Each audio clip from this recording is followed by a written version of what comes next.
Então agora a gente vai fazer alguns exercícios sobre os espelhos planos. Eles estão nas páginas 30 e 31 do livro 8. Mais uma aula de física para o segundo ano do ensino médio. Primeiro exercício, na página 30, diz que uma criança está parada diante de um espelho a uma distância de 1 metro e em sua camiseta está escrito Brasil. Na letra A, ele pede que a gente reescreva essa inscrição na forma como ela aparece no espelho. E nós vimos que as palavras vão ficar escritas ao contrário no espelho, né? Devido àquela propriedade chamada enantiomorfia. E na letra B, ele diz que ele quer saber a distância da criança até a sua imagem. E para isso a gente tem que lembrar que a imagem também vai estar posicionada na mesma distância em que a criança está do espelho, de forma que a criança está a 1 metro do espelho, a imagem também está a 1 metro do espelho. Assim, a distância da criança até a imagem vai ser de 2 metros. Então, vemos ali, né, como ficou escrito Brasil no espelho e também que a letra B, a resposta, então, é 2 metros. O exercício 2, nós já resolvemos como exemplo na aula de teoria. Então, você precisa assistir, né, o vídeo lá da teoria, aí ele vai estar resolvido lá.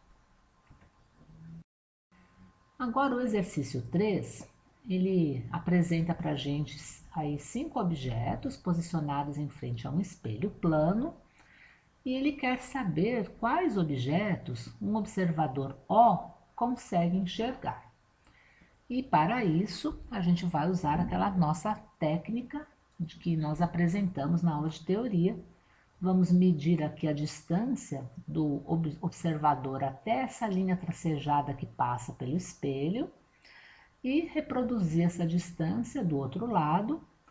E no que seria o ponto simétrico em que estaria, né, como se fosse a imagem do observador, partindo desse ponto, nós vamos traçar 2 retas passando pelas extremidades do espelho.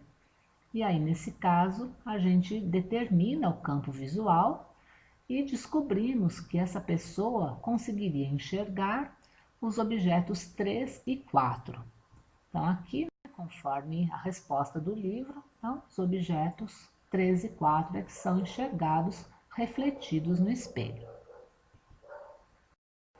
Agora, o exercício 4 coloca para a gente a seguinte situação. Temos um espelho, temos 2 objetos, A e B, e várias posições em que o observador poderia estar, né, de 1 a 5. Ele pergunta qual seria a posição em que o observador iria ver as imagens, né, desses 2 objetos sobrepostas. Então, para isso, a gente precisa inicialmente verificar onde as imagens estariam.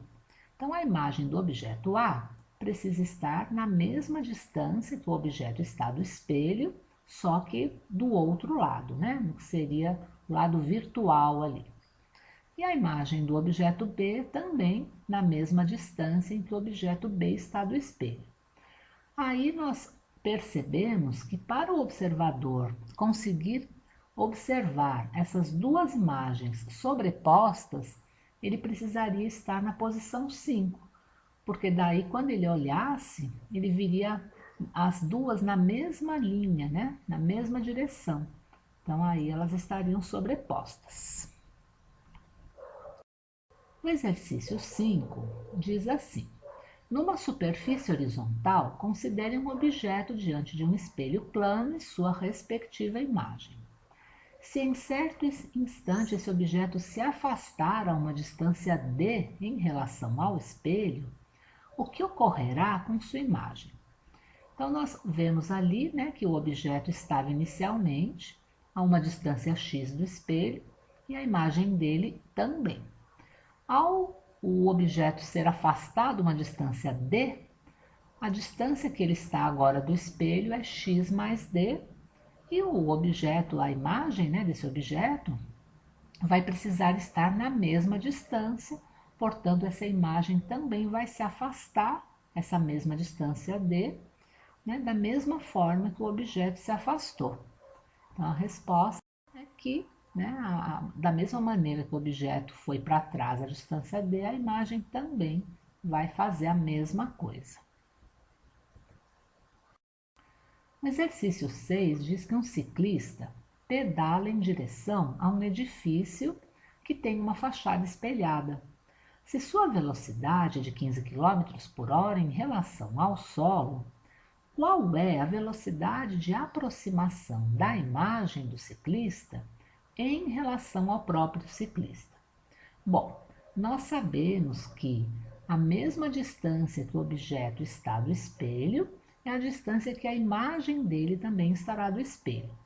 Se a velocidade do objeto em relação ao Sol é de 15 quilômetros por hora, se aproximando do espelho, a imagem também terá essa mesma velocidade se aproximando do espelho.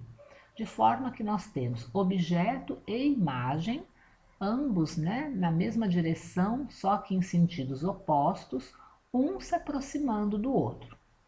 E ele quer saber qual é a velocidade de aproximação da imagem em relação ao ciclista. A velocidade da imagem em relação ao solo é a mesma do ciclista em relação ao solo.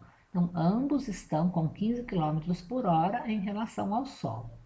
Como a pergunta é a velocidade em relação ao ciclista, a gente vai precisar somar essas velocidades. Então, aqui no caso, essa soma de velocidades vai ser de 30 quilômetros por hora. O exercício 7 diz que um mágico resolve fazer um truque de multiplicação dele mesmo. Para isso, ele utiliza dois espelhos planos e fixos que não são percebidos pela plateia. Sabendo que na cena aparecem 4 mágicos, qual é o ângulo formado entre os espelhos planos?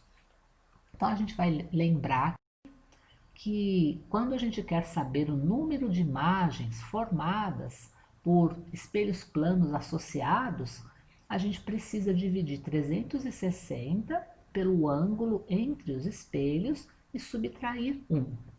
Ali no caso, ele dizia que apareciam em cena 5 mágicos. Um desses mágicos que aparecia era o mágico de verdade. E aí tínhamos 4 imagens também, né, compondo ali o cenário. Então, nessa nossa fórmula, no lugar de n, que é o número de imagens, a gente vai colocar 4 e vamos descobrir para que ângulo que isso seria possível. Fazendo aqui o cálculo, a gente passa o menos 1 que está do lado direito para o lado esquerdo, somando ali. Depois isola o alfa e descobrimos que isso é verdade quando o ângulo é de 72 graus. Então, aqueles dois espelhos tinham que estar associados, né, formando esse ângulo, de forma que o mágico teria 4 imagens ali na cena.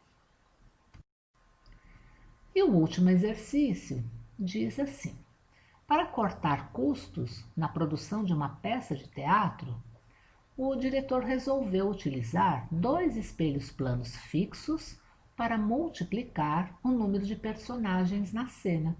O menor ângulo de abertura entre os espelhos, que permite ao público visualizar com qualidade a cena, é de 60 graus. Então, aqui nós já sabemos o ângulo entre os espelhos. Sabendo que a peça conta com 5 atores, qual é a quantidade de personagens vista na cena? Informe quantas são as imagens e quantos são os atores. Então, a quantidade de atores é 5, né? Acabou de dizer aqui.